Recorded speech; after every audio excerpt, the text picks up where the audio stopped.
is no way that 1 in 5 of these boats should be asked to give up what they worked so hard to get.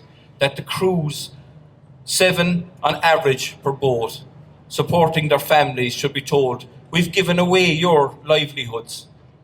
We'll give you something, lads, a few bob to tie to the pier wall until we come to a more permanent solution. And every minister that came along and started with Michael Creed had no intention of fighting on your behalf. The penalty points, they are to be applied because Europe said do. Our boys say, we jump, how high should you jump? How high should we jump for you? They let you down. When it came to Brexit, I have continuously raised above in the Dáil the way the Irish fishermen were treated in the Brexit negotiations. I pleaded with Micheál Martin to get involved, force involvement. The hell with Michel Barnier, I said. Force involvement, because he's negotiating with France and he's negotiating for the rest of Europe, and it was proven. And we had no one around the table to negotiate on behalf of the Irish fishermen. And see what we got out of Brexit, a massive quota loss. It's a massive, massive quota loss.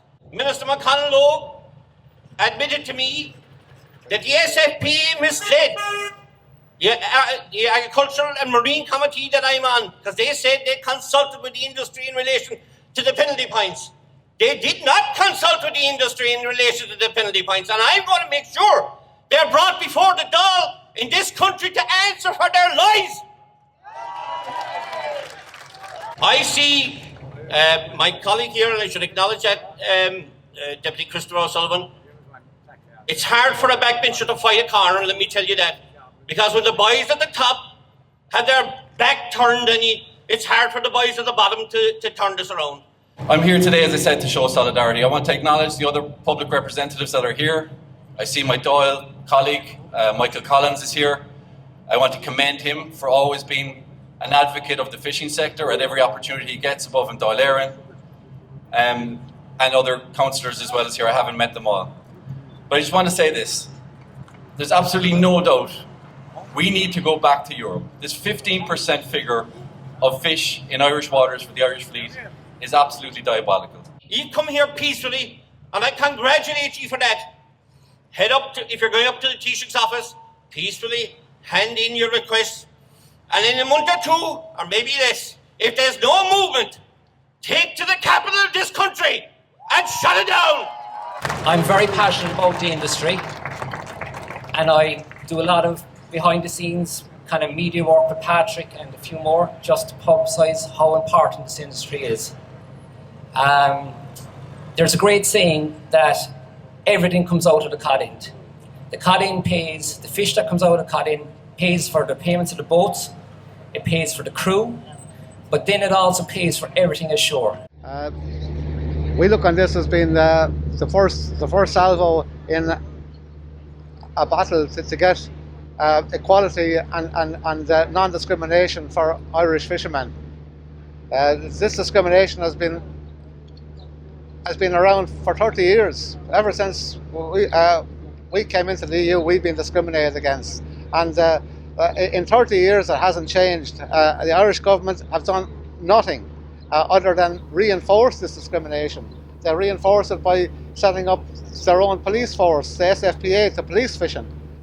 Fishing in Ireland is policed like nowhere else in Europe. We have plenty of Portuguese fishermen fishing with us who have fished all over Europe, and they tell us that nowhere else in the EU does a government persecute its own fishermen. Yeah, look, it's an amazing protest here today when you see all the fishermen boats coming all up from Castown Bay and all around West Cork. And I think it's the support you're not only getting from the fishing community, from the rural community, and also from the urban community. There is a sense of you've been wronged here, and I think that's something you just have to take to Dublin and to make sure we get some real tangible movement on this issue itself. There is so much stacked up against the fishing industry now. It's impossible for us to earn a living under the conditions that are being set out for us.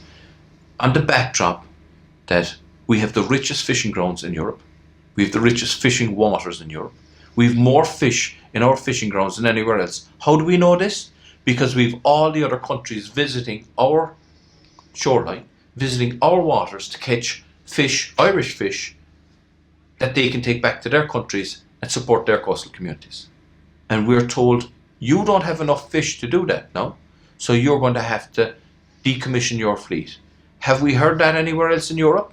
Not to my knowledge.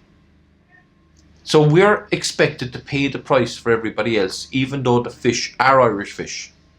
We gave the European Union the authority to govern over our fish, absolutely, to make sure they were sustainable. But have they gone a step too far? Have they abused that power? Have our politicians enabled them to abuse that power? That's the question that we have for our politicians. Can they go back to Europe, say what's fair and honest, say that we want more than 15% of the fish in our water? Why?